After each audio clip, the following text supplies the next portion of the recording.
Shalom from Israel. Today I am pleased to present just a taste of Wizo's work on the ground in Israel in Corona times.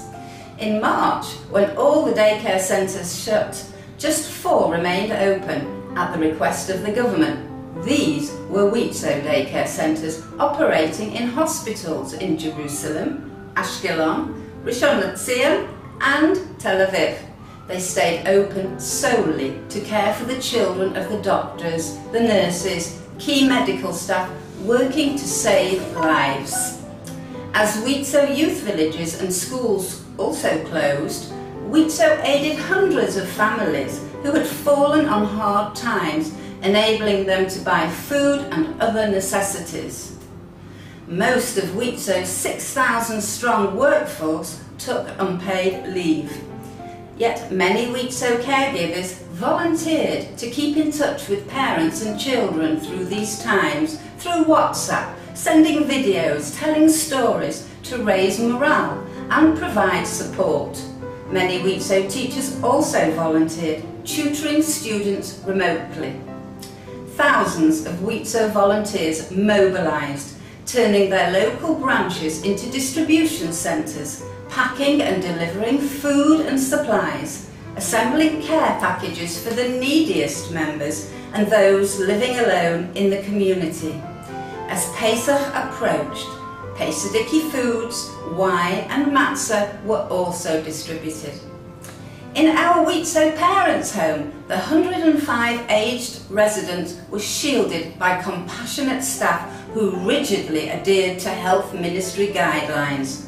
Lockdown meant no family visits, but the residents aged between 70 and 105 were kept well entertained and safe. Wizo's telephone lines played a vital role, giving professional advice to parents coping with children, to women in need of legal advice, and even counselling for men who were at risk of being violent. The volume of calls increased dramatically through these tense times. The corona crisis caused a spike in the incidence and severity of domestic violence. Wizo quickly established a national emergency shelter to provide immediate refuge to women and children fleeing from violent homes, where they could quarantine for 14 days before entering one of Israel's regular shelters. This emergency shelter opened in May and filled up immediately, and since then has provided urgent need, refuge and therapy for over 40 abused women and more than 70 children.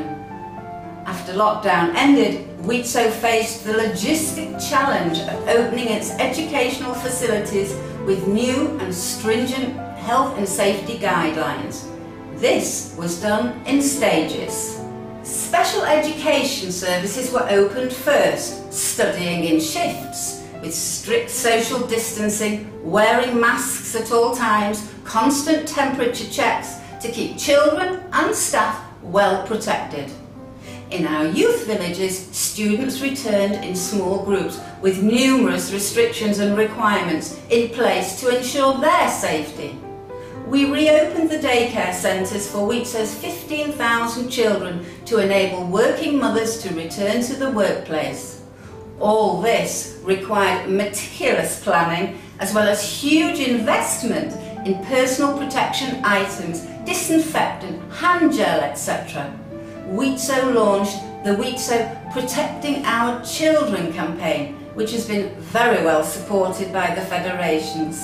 Sadly, coronavirus is far from over in Israel, and Wizo continues to do everything in its power to lighten the load on Israeli society.